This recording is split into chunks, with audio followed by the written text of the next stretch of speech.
Halo Bapak Ibu, jumpa lagi dengan saya. Nah, di sesi kali ini kita akan membahas jawaban untuk pertanyaan-pertanyaan yang sering muncul terkait dengan modul asesmen. Pertanyaan pertama yang sering muncul adalah seperti apa contoh pelaksanaan asesmen formatif dan sumatif dalam kegiatan pembelajaran. Jadi Bapak Ibu, asesmen formatif itu dilakukan di setiap pertemuan untuk memastikan apakah semua murid sudah memahami apa yang sedang dibahas atau apakah semua murid sudah bisa mencapai tujuan pembelajaran seiring proses pembelajarannya berlangsung. Namun demikian, asesmen formatif tidak selalu berupa pengambilan nilai ya, tetapi berupa pengumpulan informasi dalam berbagai bentuk untuk mengidentifikasi perkembangan murid dan kemudian memberi tindak lanjut kepada mereka. Jadi kita beri dampingan khusus bagi murid yang belum mencapai tujuan pembelajaran dan memberi penguatan bagi mereka yang sudah bisa mencapainya. Teknik asesmennya bisa bervariasi, ya, baik lisan, tertulis, maupun kinerja. Sementara tindak lanjutnya sesederhana memberikan penjelasan ulang ketika membahas sesuatu di kelas misalnya ya, memberikan contoh-contoh, mendampingi langkah demi langkah, mengajak refleksi, dan sebagainya.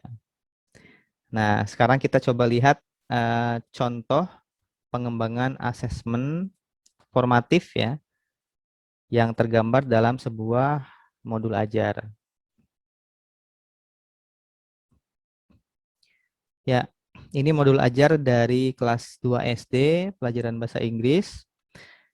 Kita coba simak.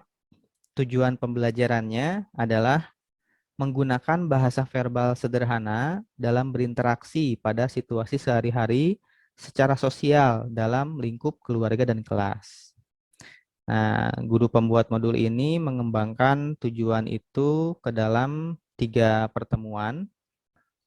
Pertemuan pertama diskusi pembahasan, pertemuan kedua ini kegiatannya dikemas dalam bentuk pencari harta karun, games ya. Nah, pertemuan ketiga bermain peran.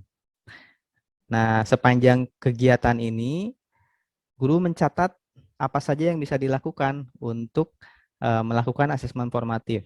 Ya, contohnya adalah ini. Formatif assessment yang bisa dilakukan selama kegiatan berlangsung. Nah, coba kita perbesar. Di pertemuan pertama ini ya, guru memperhatikan apakah siswa aktif berpartisipasi, menjawab pertanyaan dengan menyebutkan atau melakukan gerakan nonverbal gitu ya, geleng-geleng, angguk-angguk, atau menjawab yes or no, yang menggambarkan sejauh mana murid memahami apa yang sedang dibahas gitu. Nah, sesederhana itu saja itu sudah asesmen formatif.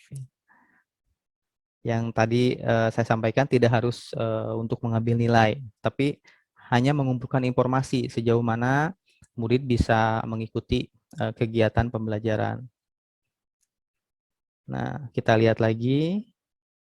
Nah, guru pembuat modul ini ya mencatat juga beberapa kegiatan asesmen formatif yang bisa dilakukan ini. Ketika siswa sedang berkegiatan, guru berkeliling dan berhenti sejenak di salah satu kelompok untuk mengamati kompetensi siswa. Siswa melafalkan greetings, siswa melakukan ask and answer seperti yang dicontohkan.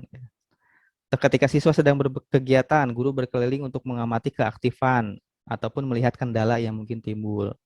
Ketika menemukan siswa yang kurang aktif atau mengalami kendala, guru bisa melakukan perbaikan dengan cara menjadi pasangan siswa atau bergabung menjadi kelompok dengan 3 orang.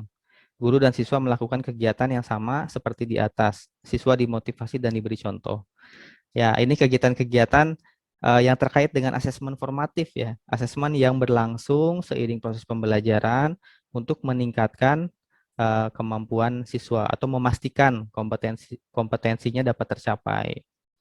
Nah, kita lihat lagi contoh-contohnya.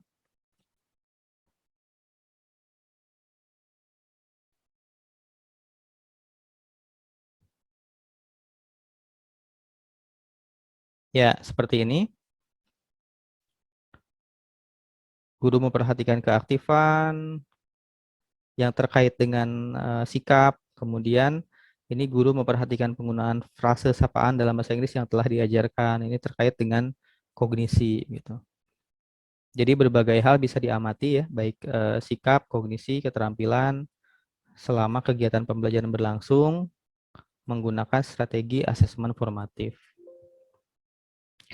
Seperti itu Bapak Ibu.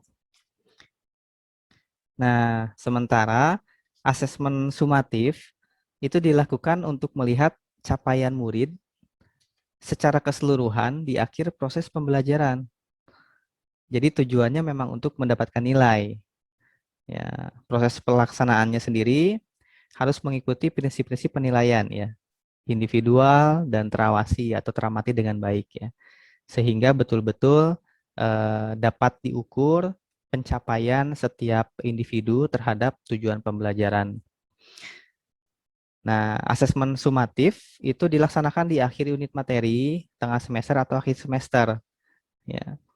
Instrumennya bisa menggunakan berbagai hal juga, seperti tes, ya, portofolio, dan sebagainya untuk mengukur pemahaman kognitif, sikap, atau keterampilannya. Harapannya, asesmen sumatif dapat mengukur pencapaian kompetensi murid secara utuh, ya, sesuai dengan tujuan pembelajaran yang diharapkan.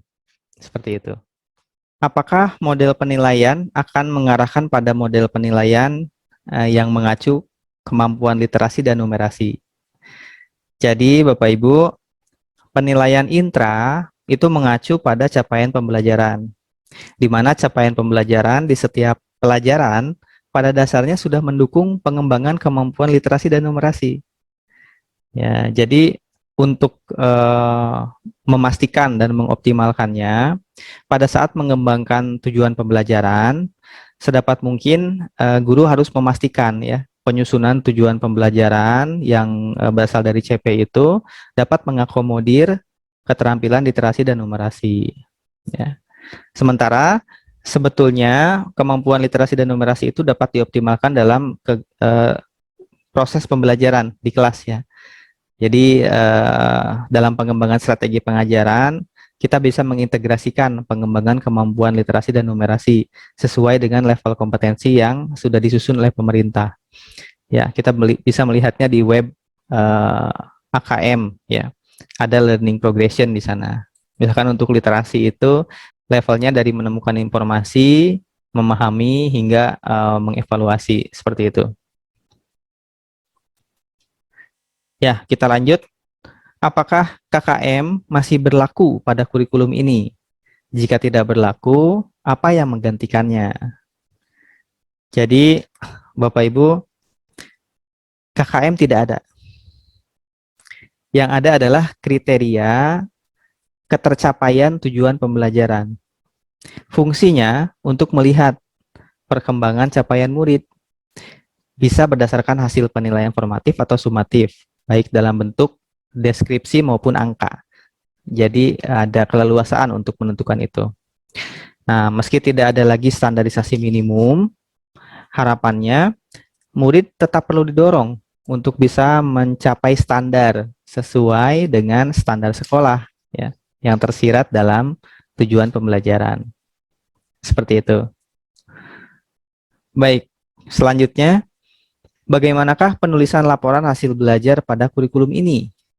Nah, ini menarik. Jadi laporan hasil belajar akan merujuk pada laporan tentang capaian kompetensi siswa. Format raportnya masih dalam proses pengembangan. Namun, bayangannya, rapor akan berbentuk laporan kemajuan belajar yang menjadi wewenang sekolah untuk menetapkannya. Bisa dalam bentuk angka, grade, dan atau deskripsi berdasarkan penilaian yang dilakukan, terutama dari asesmen sumatif. Jadi ada keleluasaan juga untuk mengembangkan format laporan kemajuan belajar tersebut. Ya, terakhir, bagaimana proses asesmen untuk proyek penguatan profil pelajar Pancasila? Nah, jadi Bapak Ibu, program intrakurikuler dan proyek itu memiliki prinsip asesmen yang sama pada dasarnya ya. Keduanya juga mengacu pada pencapaian profil pelajar Pancasila. sebagai tujuan utama pembelajaran. Namun di intra, pencapaian profil pelajar Pancasilanya dilakukan melalui capaian pembelajaran di setiap pelajaran. Sementara di proyek, tujuan pembelajarannya langsung mengacu pada fase perkembangan subelemen profil pelajar Pancasila. Nah, jadi di naskah akademik profil pelajar Pancasila itu sudah ada perkembangan setiap subelemen ya dari setiap dimensi profil pelajar Pancasila, sehingga itu bisa dijadikan acuan di setiap fase. Nah, project mengacu langsung kepada fase itu, sementara intra mengacu kepada capaian pembelajaran, di mana capaian pembelajaran juga pada akhirnya bermuara ke profil pelajar Pancasila. Jadi hanya sedikit perbedaan seperti itu saja. Nah, perbedaan lain barangkali terkait pelaporannya. Jika pelaporan belajar intra itu diadakan setiap semester, maka project itu diadakannya setiap tahun. Nah, jadi rapor project itu adanya setiap tahun. Sementara dalam pelaksanaannya, baik di program intra maupun project, guru dapat mengkreasikan berbagai bentuk asesmen, ya, diagnostik, formatif, dan sumatif, tentunya dengan berbagai bentuk dan instrumennya. Seperti itu gambarannya kurang lebih. Nah, demikian sesi pembahasan untuk tanya jawabnya, Bapak Ibu.